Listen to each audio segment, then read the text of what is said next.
வணக்கம். தங்கத்தில் இதை முதலீடு பண்ணுறதுக்கு எது சிறந்த வழி?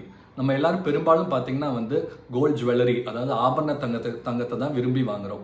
ஸோ அந்த மாதிரி வாங்கும்போது என்ன ட்ராபேக்னு பார்த்தீங்கன்னா, நம்ம செய்கூலி சேதாரமான அதுக்கே கிட்டத்தட்ட 15 to 20% நம்ம அதுக்கே போயிடுது. ஸோ அது போக தான் நம்ம ரிட்டர்ன்ஸ் அதில் எதிர்பார்க்கணும். ஸோ அது மாதிரி இல்லாமல் இதில் தங்கத்தில் பெட்டராக எப்படி ரிட்டர்ன் பண்ணலாம்னா நீங்கள் பெட்டராக இன்வெஸ்ட் பண்ணுறதுக்கு கோல்டு இடிஎஃப்ஸில் இன்வெஸ்ட் பண்ணலாம். கோல்டு இடிஎஃப்ஸ்ங்கிறது ஒரு type of mutual fund. So அது எப்படின்னா கோல்டு சார்ந்த முதலீடுகளில் இன்வெஸ்ட் பண்ணுவாங்க. கோல்டு விலை ஏறும்போது அதுவும் ஏறும், கோல்டு விலை இறங்கும் போது கோல்டு இடிஎஃப்ஸும் இறங்கும். ஸோ இந்த மாதிரி நீங்கள் இன்வெஸ்ட் பண்ணுறதுல நீங்கள் செய்கூலி சேதாரத்துக்கு கொடுக்க வேண்டிய அந்த 15 to 20% சேவ் பண்ணலாம். அது போக நீங்கள் அந்த ஸ்டோரேஜ் காஸ்ட், செக்யூரிட்டி காஸ்ட்ஸ் அதுவும் சேவ் பண்ணலாம். இதில் நீங்கள் எப்படி முதலீடு பண்ணால் இது ரொம்ப காம்ப்ளெக்ஸான விஷயம்லாம் இல்லை.